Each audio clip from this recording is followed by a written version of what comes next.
এগুলি দিয়ে পরীক্ষা করছেন। আবার পাঠালেন দীর্ঘ একটা সময় পরে, দেখি তারা কৃতজ্ঞ হয় কিনা।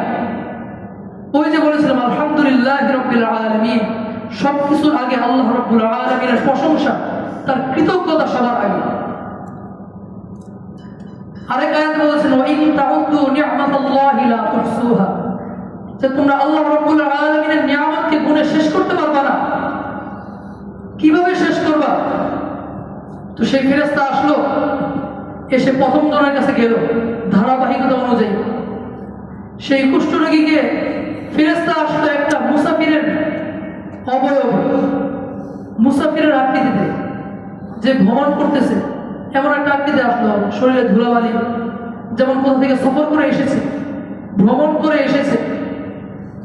তো এসে জিজ্ঞাসা করলো, বলল যে ভাই, আমি একজন মুসাফির, অসহায় মুসাফির, আমি পথ চলতে চলতে আমার পথের খরচ শেষ হয়ে গেছে, আমার বাহন, আমার খরচ সব শেষ, আমার সফরের উপকরণ ফুরিয়ে গেছে, বাকিটা পথ আমার এখনো বাকি।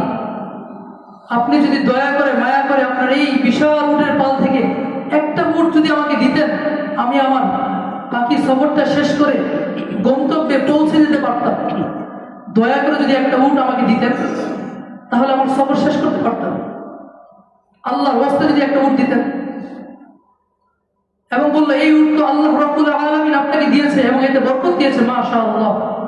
তখন সে তম্ব ভরে তার অহংকার জাগ্রত হয়ে গেল। সে বলল, কাল্লা, কখনো না। আল্লাহর রাসূল বলছে কখনো না, কাল্লা, কখনো না। এইটা হলো আমার বংশ পরম্পরায়, আমি এই সম্পদের মালিক হয়ে এসেছি। আমার বাপ দাদা এই সম্পদের মালিক ছিল, এরপর আমি এই সম্পদের মালিক হয়েছি।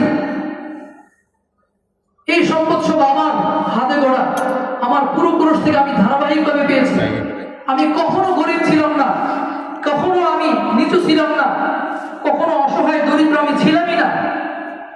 আর আমি এই সম্পদ সব আমার হাতে গড়া, আমি এই উটের সম্পদ থেকে একটা উট আমি তোমাকে দিতে পারবো না। তখন ফেরেশতা বলল, আরে আমি তোমাকে চিনতে পেরেছি, তুমি না কুষ্ঠরোগী ছিলে,